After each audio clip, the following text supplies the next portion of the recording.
Ora, sejam bem-vindos à nossa rúbrica habitual Discurso Direto. Hoje o discurso não é direto, mas é gravado, mas vai entrar depois como se fosse direto.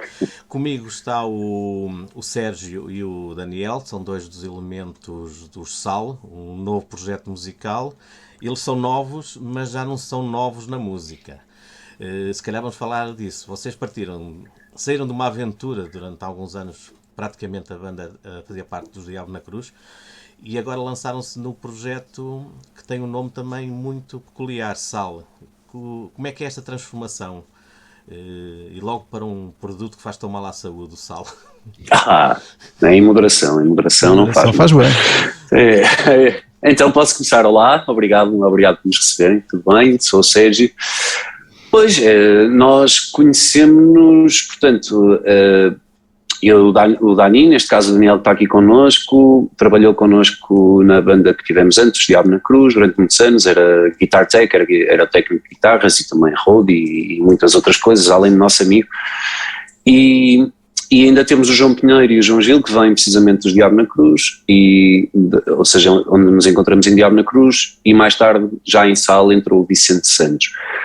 Pronto, e a banda surge no contexto precisamente dessa outra banda que acabou, portanto nós no fim quando acabamos de gravar o último disco de Diabo na Cruz, em 2019, creio eu, no fim de 2018, já tínhamos a noção que a banda estaria para acabar, que o seu ciclo criativo teria chegado ao fim e que portanto, na altura o líder da banda, o Jorge Cruz, já tinha anunciado esse final, e acabamos de fazer uma tour em 2019, portanto todos os concertos que tínhamos agendados para 2019, acabamos de fazê-los já sem ele, também por motivos de saúde dele, e nessa fase eu passo para a voz, para cumprir esses concertos, e o Daniel, cá está, passa para a guitarra elétrica.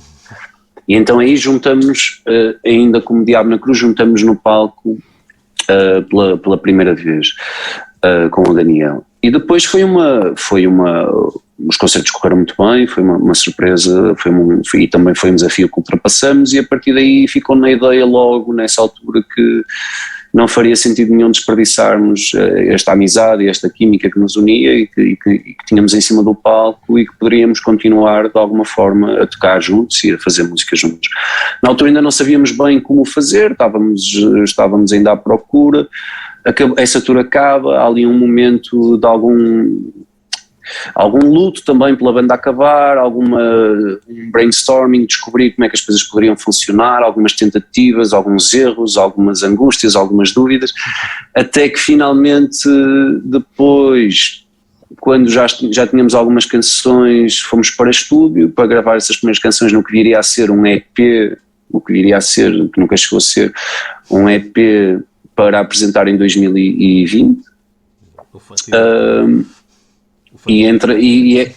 Exatamente, e é quando entra então em força a pandemia na Europa, e vemos-nos obrigados a abandonar o estúdio. Aliás, nós estávamos a sair do estúdio e estava a ser decretado o confinamento em Portugal, e pronto, e fomos para casa, todos nós fomos para casa, e no meio dessa angústia também, que foi para todos nós, e dessa mudança repentina nas nossas vidas, já tínhamos esta quase tábua de salvação, que era esta banda nova que estávamos a fazer, e acabamos por nos agarrar a isso, visto que os nossos trabalhos também foram todos cancelados, e os concertos que nós tínhamos com outras bandas e outros projetos enquanto artistas e músicos foram cancelados. Fomos para casa, agarramos a isto, e felizmente tínhamos isto para trabalhar, e acabamos por aproveitar esse quase um ano de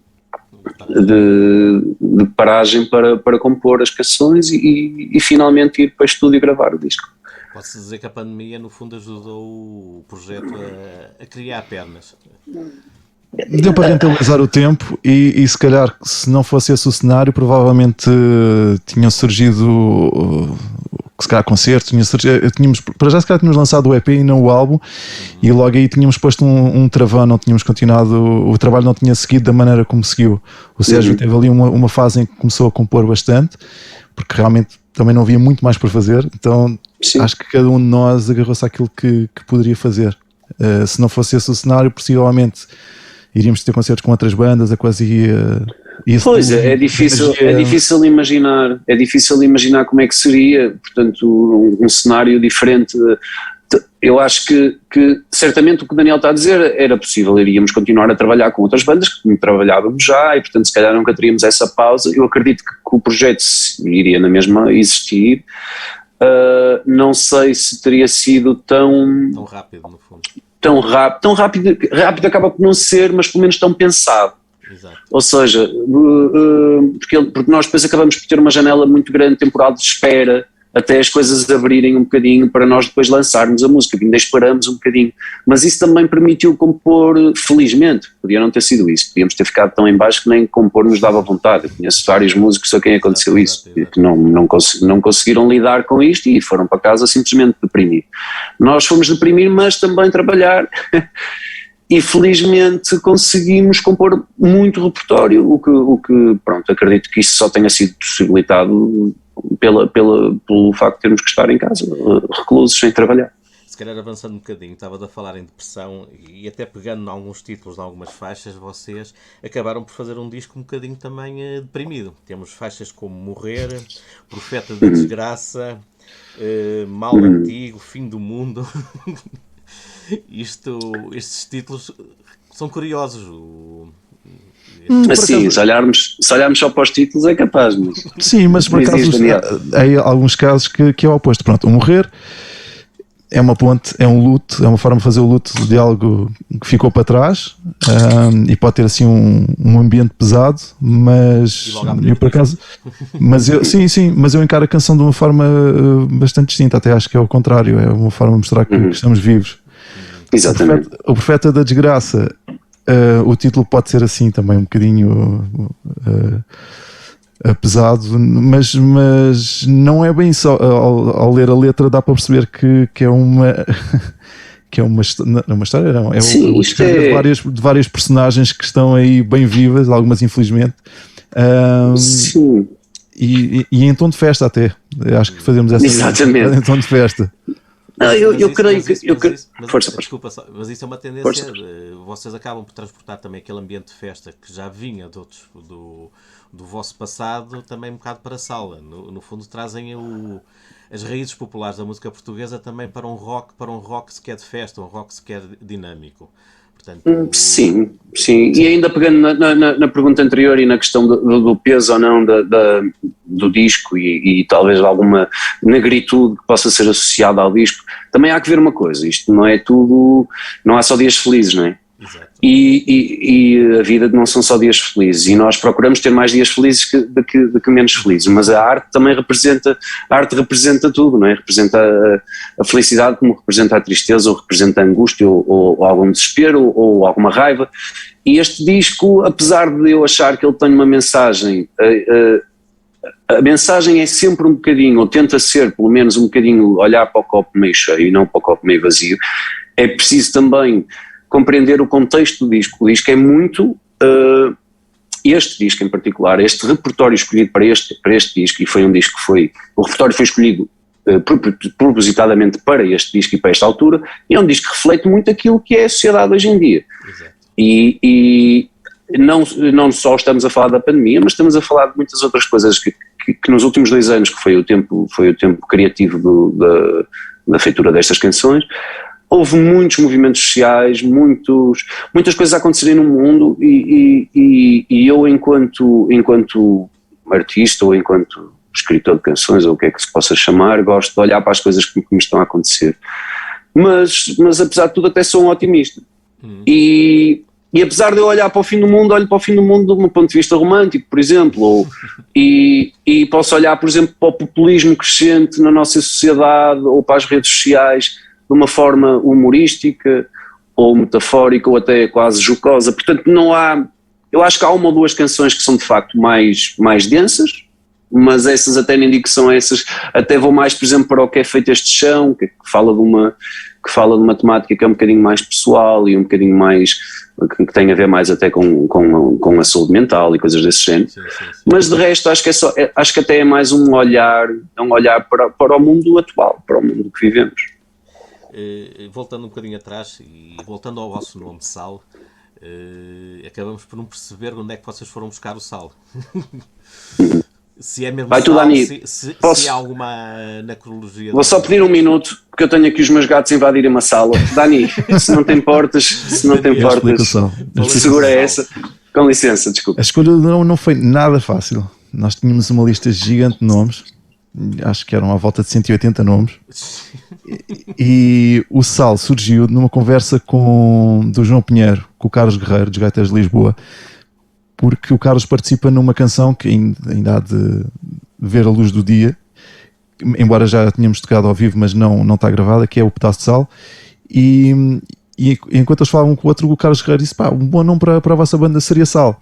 E o João acabou por passar esse nome numa conversa, acabou por falar sobre esse nome, e nós estávamos numa fase em que todos os dias dizíamos tantos nomes que esse ficou assim, mais ali um que ficou no ar. Era só mais um.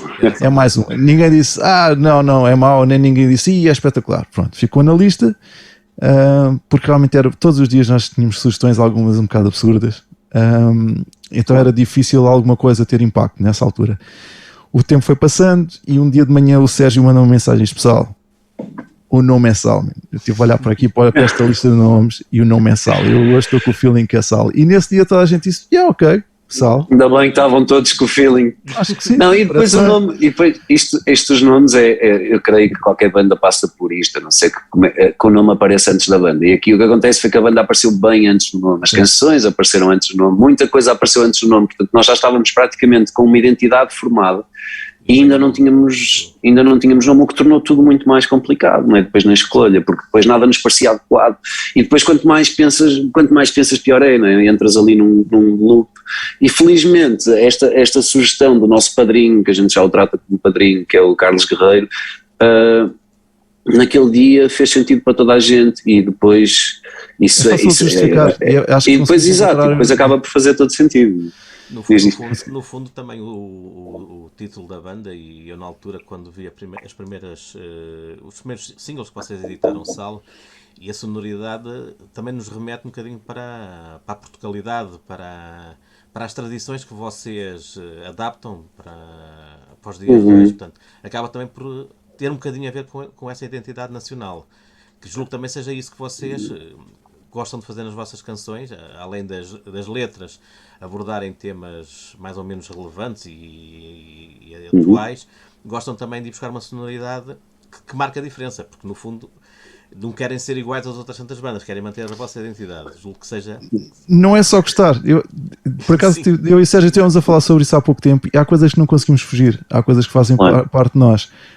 Há muita música que ouvimos quando éramos mais pequenos e que se calhar ignorámos na altura, e ficou cá entranhada, e é difícil, é muito difícil, para mim pelo menos cada vez mais é difícil fugir àquilo que eu sinto como fazendo parte da nossa cultura. Acho que não faz sentido eu tentar reproduzir uma coisa que é feita noutro país só porque é o que está em voga, quando há muito dentro do nosso país para pôr cá para fora. Isto foi uma conversa que eu tive com o Sérgio no outro dia. Ele estava a ouvir durante o Omex, ouvi uma entrevista a um artista belga que dizia que na Bélgica não havia música, que ele sentia que não havia música tradicional, que toda a história antiga tinha sido apagada durante a Segunda Guerra, que não havia grande cultura, grande identidade própria, e que a música tradicional, neste momento o que se faz de música tradicional na Bélgica era tudo muito importado das várias, porque uma população é tão diferente, sim, tem pessoal de todo o lado, não há uma característica única na música tradicional deles. E eu acho que aqui em Portugal é o contrário, é muito fácil encontrar, consoante a região, é muito fácil encontrar características, seja na música, nos trajes, em tudo. Nós temos uma identidade muito forte que se calhar durante algum tempo tentámos ignorar, tentámos até pôr de lado e achar que era fuleiro, mas não é. Temos algo sim, forte, variada, e o que o Dani está a dizer faz todo sentido. Quer dizer, há coisas que nós não podemos ignorar. A nossa geração é filha da Revolução, e filha é a primeira geração logo ali pós 25 de Abril, e recebe toda aquela música que vem na altura e de que depois acaba nos anos 80 por ser até um bocadinho posta de lado, ou até esquecida, e às vezes até um bocadinho ostracizada. mas a verdade é que esses tempos trouxeram muitos artistas e muitos cantores que já iam fazer precisamente isso, não é? Que já iam às nossas raízes, e não só ir às nossas raízes, que é exatamente aquilo que nós fazemos, é ir àquilo que está inerente a nós e que nasce connosco, e transformá-las e moldá-las e mexer nelas e sem grandes complexos brincar com elas, e nós temos isso mais do que uma escolha, creio eu, é como escrever. Por exemplo, muitas vezes me perguntam agora, então mas tu quer dizer, antes não escrevias canções e agora escreves assim canções? Não, eu simplesmente tive em muitas bandas antes de chegar, mesmo antes de chegar a Diabo na Cruz, tive em muitas bandas com algum sucesso e que correram bem, onde havia sempre alguém a escrever, e quando não havia alguém a escrever, essas bandas escreviam em inglês, e por exemplo, eu nunca conseguiria exprimir-me ou expressar-me em inglês. Isto não é nada contra uma banda que se expressa em inglês, eu não escrevia canções para uma banda que cantasse em inglês, porque eu não iria conseguir exprimir em inglês. E porquê? Porque é a nossa língua, e com a nossa língua estão as nossas memórias também auditivas e sensoriais, de experiências que tivemos na infância, dos discos que ouvimos dos nossos pais, dos nossos tios, das nossas, não sei, mas por exemplo no meu caso é muito claro, eu tinha família em Trás-os-Montes, os agostos passados em Trás-os-Montes, todas aquelas festas, quer dizer, isso não há forma da gente tirar de dentro de nós, não é? Podemos não aceitar, até ter um momento de rebeldia ali na adolescência e só querer ouvir coisas que não, coisas estrangeiras ou assim, mas depois as coisas estão dentro de nós e não conseguem fugir de nós. Mas isso por acaso tem sido uma característica interessante, e até várias bandas portuguesas e artistas que começaram a carreira a cantar em inglês estão nestes últimos anos a adotar o português como língua de forma a se exprimir. E lembro-me uma conversa que tive com uma vocalista de uma banda muito conhecida que disse que era muito mais fácil escrever em português, expressar os sentimentos em português, do que em inglês. Em inglês era fácil escrever e cantar, porque inglês rima tudo, sim. Mas exprimir os sentimentos e exprimir o que queria dizer em português era muito mais... Sim. Eu apesar de ter um inglês bastante decente e um vocabulário até extenso, eu não consigo dizer nada. Ou seja, eu consigo dizer muita coisa, mas não vão passar de... No meu caso, em específico, não vão passar de clichês ou de faço-me entender, ou seja, eu nunca vou conseguir abrir o peito em inglês, não... Posso um dia vir a conseguir, mas para isso era preciso eu estudar a língua e a língua estar cá dentro como está a minha língua materna. Eu acho que a própria língua acaba por moldar a nossa forma de ser. Exato. Sem dúvida. Por isso é que eu digo que não dá mesmo para fugir àquilo com que fomos educados e a forma como crescemos. Voltando aqui ao Passo Forte, que é o título do vosso álbum de estreia, Passo Forte. Portanto, vocês entraram mesmo com um passo forte para se afirmarem. Foi essa a escolha logo o primeiro single como título do álbum? Foi mesmo um passo forte? Foi por várias razões, porque o Passo Forte foi a primeira canção que tivemos pronta, foi a primeira ideia a surgir que ouvimos e dissemos, ok, temos aqui uma canção para poder arrancar. E quando fomos para o estúdio foi uma das primeiras que gravámos, foi essa, Eu Morrer, e para nós tinha toda a lógica, pela mensagem da música, pelo simbolismo que tinha para nós, fazia todo o sentido de arrancar com essa canção. E na altura também quando começámos a pensar em nome para o EP, na altura que seria EP, e mesmo depois para a frente para o álbum, achámos que realmente Passo Forte fazia todo o sentido também para o nome do álbum.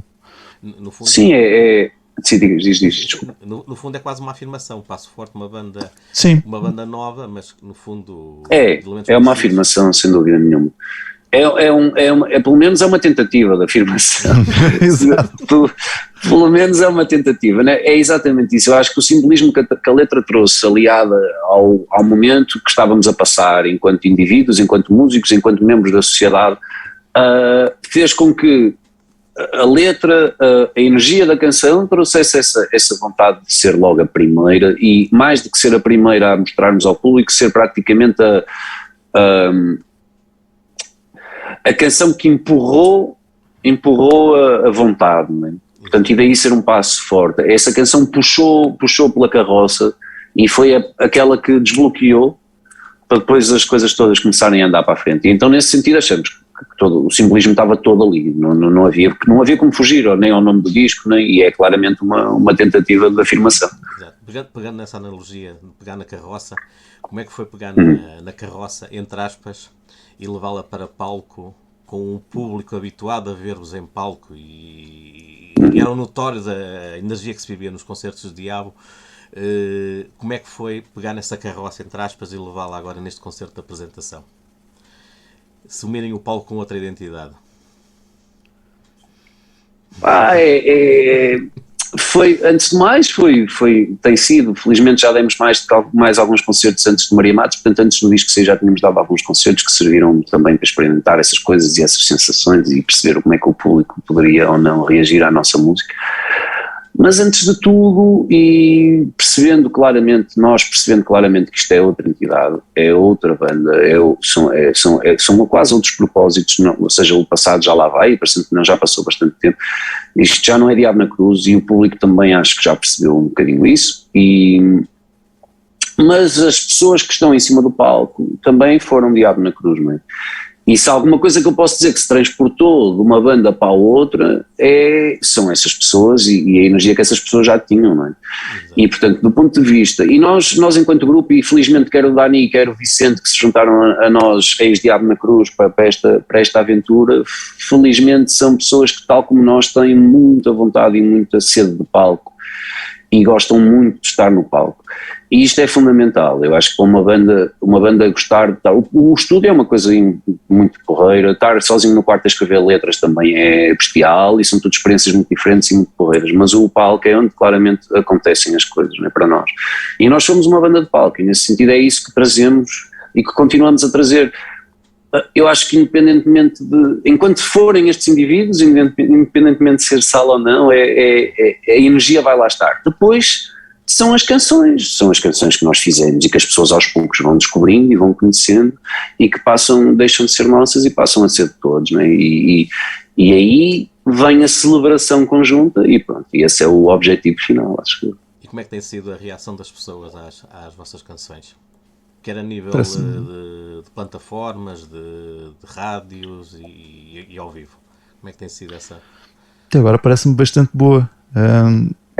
Eu acredito que algumas pessoas ainda estejam presas um bocadinho ao passado e estejam à espera de algo em concreto que nunca vai ser sempre algo diferente. Mas isso acontece em todas as facetas da vida, não é? Nós sempre aprendemos às vezes algumas ideias do passado e queremos reviver certos momentos, mas o que passou.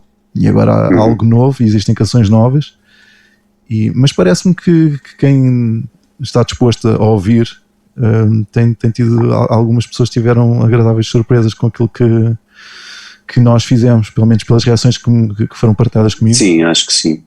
Acho que, pronto, nós tivemos a sorte, além da experiência que acumulamos, também tivemos a sorte de ter connosco que felizmente acreditou em nós desde o início e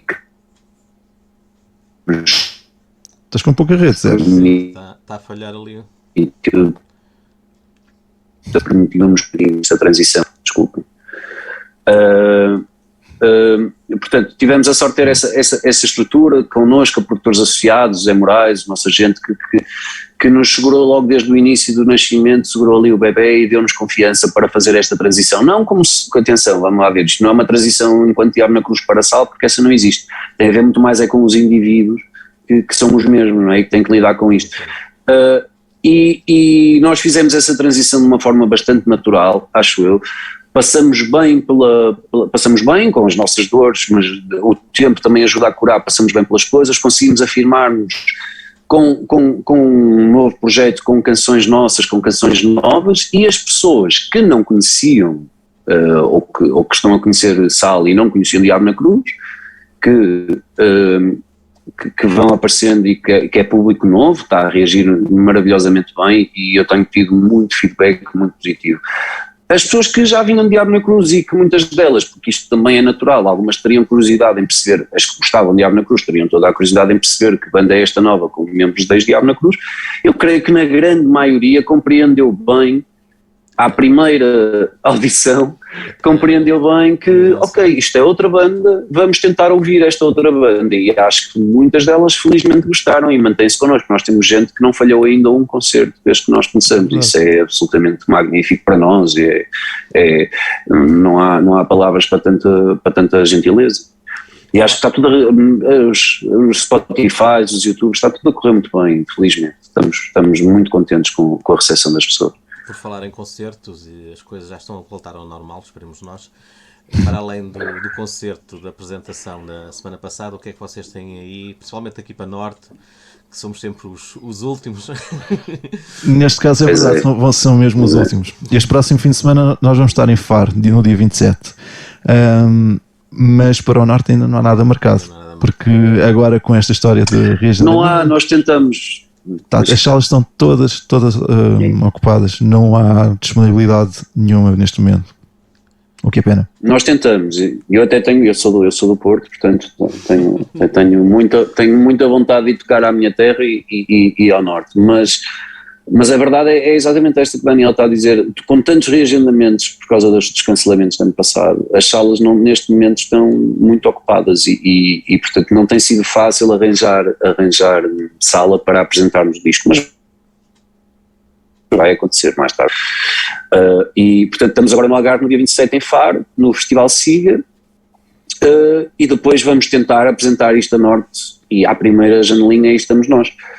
E se tudo correr bem, e aqui nós estávamos mesmo a precisar que corresse bem, nós músicos, toda a gente precisava que isto corresse bem, e se tudo correr bem vamos ter um verão animado. Sim, esperamos toda a gente, temos todos. Exatamente, todos nós. Necessidade de festivais e festivais de música portuguesa, daqueles festivais onde as pessoas estão à vontade e que libertam as energias, no fundo, e acho que quando se começar a libertar as energias no próximo ano, acho que vai ser ainda...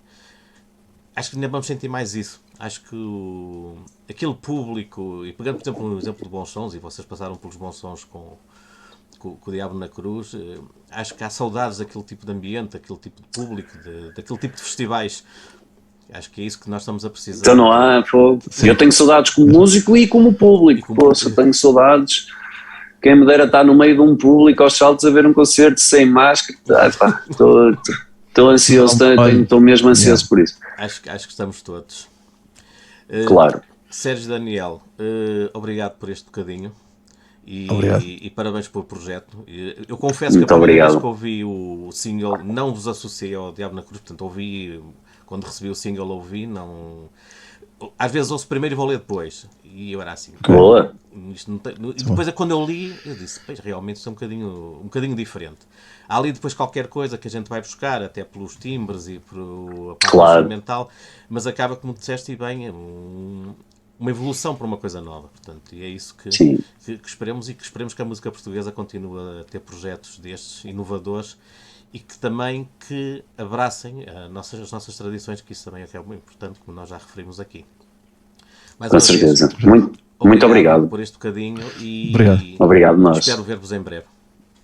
Até breve. Um abraço. Muito obrigado. Tchau, tchau.